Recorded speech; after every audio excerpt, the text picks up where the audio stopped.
السلام علیکم ورحمۃ اللہ وبرکاتہ۔ قرآن فار آل کی چھٹی نشست میں آپ سب کا استقبال ہے۔ ہمارا آج کا سوال تھا، اور جان لو تمہارا مال اور تمہارے اولاد بڑی آزمائش ہے۔ مال اور اولاد بہت اچھی چیز ہے، مگر یہاں پر قرآن میں اس کو آزمائش یعنی فتنہ کیوں کہا گیا ہے؟ اور اس میں ہم نے آپ کے لیے 4 آپشن رکھے تھے۔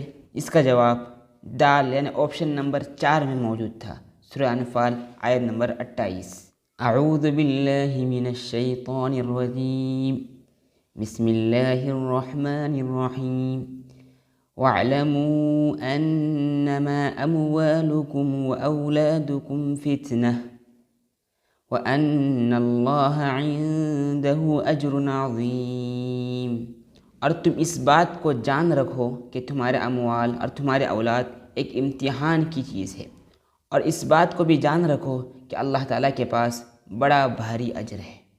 یاد رکھیے، انسان ہونے کے ناطے ہر انسان کے دل میں اپنے مال کی، اپنی چیزوں کی، اپنے اعلیٰ اولاد کی محبت ہوتی ہے، اور شریعت کی باؤنڈری تک، شریعت کی حدود تک یہ کوئی بری چیز نہیں ہے۔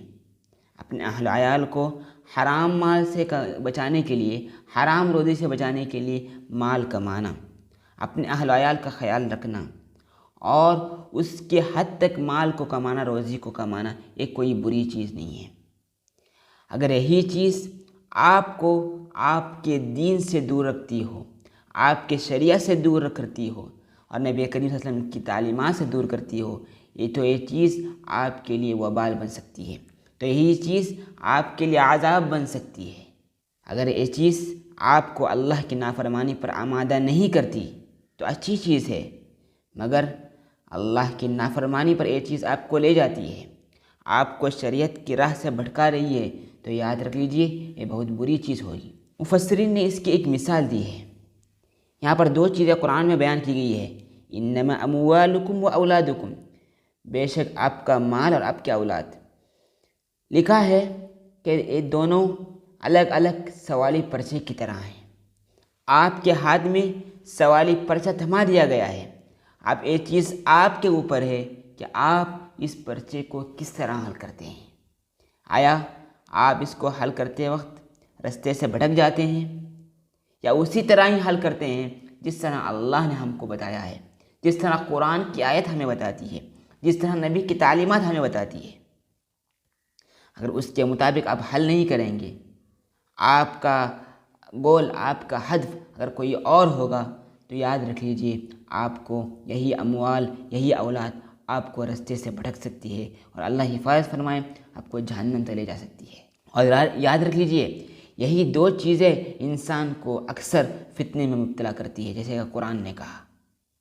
اور ان 2 چیزوں سے حد سے زیادہ محبت کرنا آپ کو فتنے میں ڈال سکتا ہے، اور یہ دونوں چیزیں آپ کے لیے بہت بڑی آزمائش ہے۔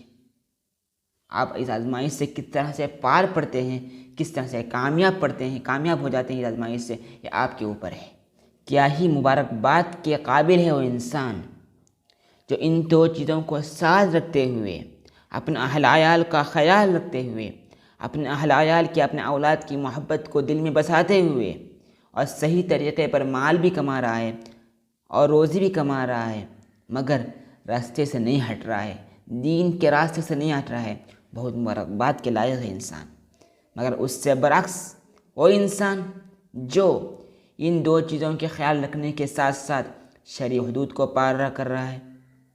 مثال کے طور پر میں صرف اشارتاً ایک بات کہتا ہوں، تفصیلات میں جانا نہیں چاہتا، مجھے یہاں پر صرف وضاحت پیش کرنی ہے، یہاں پر کوئی تقریر نہیں کرنی ہے۔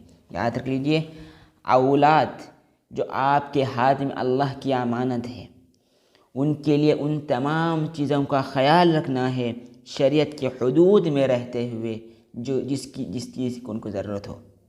اگر شریعت کے حدود کے باہر کوئی ایسی چیز آپ ان کے لیے دلائیں گے یا ان کے لیے لائیں گے، تو یاد رکھ لیجئے کہ آپ سے قیامت کے دن اس سے بازپرس ہو جائے گی۔ میں آپ کو تفصیلات میں جانا نہیں چاہتا، صرف اشارہ دے رہا ہوں۔ اور مال آپ اتنا ہی کمائیے، اسی طرح کمائیے جس طرح آپ کو شریعت بتاتی ہے۔ اگر ان دونوں معاملے میں آپ اگر ہاتھ سے باہر جائیں گے تو یاد رکھ لیجئے آپ سے بات پرس ہوگی۔ میں نے صرف آپ کو اشارتاً خلاصہ پیش کیا، ایک بار ترجمہ پھر سے پیش کرتا ہوں۔ وَاعْلَمُوا أَنَّمَا أَمْوَالُكُمْ وَأَوْلَادُكُمْ فِتْنَةٌ وَأَنَّ اللَّهَ عِنْدَهُ أَجْرٌ عَظِيمٌ۔ اور یاد رکھو تمہارے اموال اور تمہارے اولاد ایک امتحان کی چیز ہے، اور اس بات کو بھی جان رکھو کہ اللہ تعالیٰ کے پاس بڑا باری اجر ہے۔ اگر آپ اس کے برعکس کام کریں گے تو اجر کی جگہ آپ کو کچھ اور مل سکتا ہے۔ اللہ ہم سب کی حفاظت فرمائے۔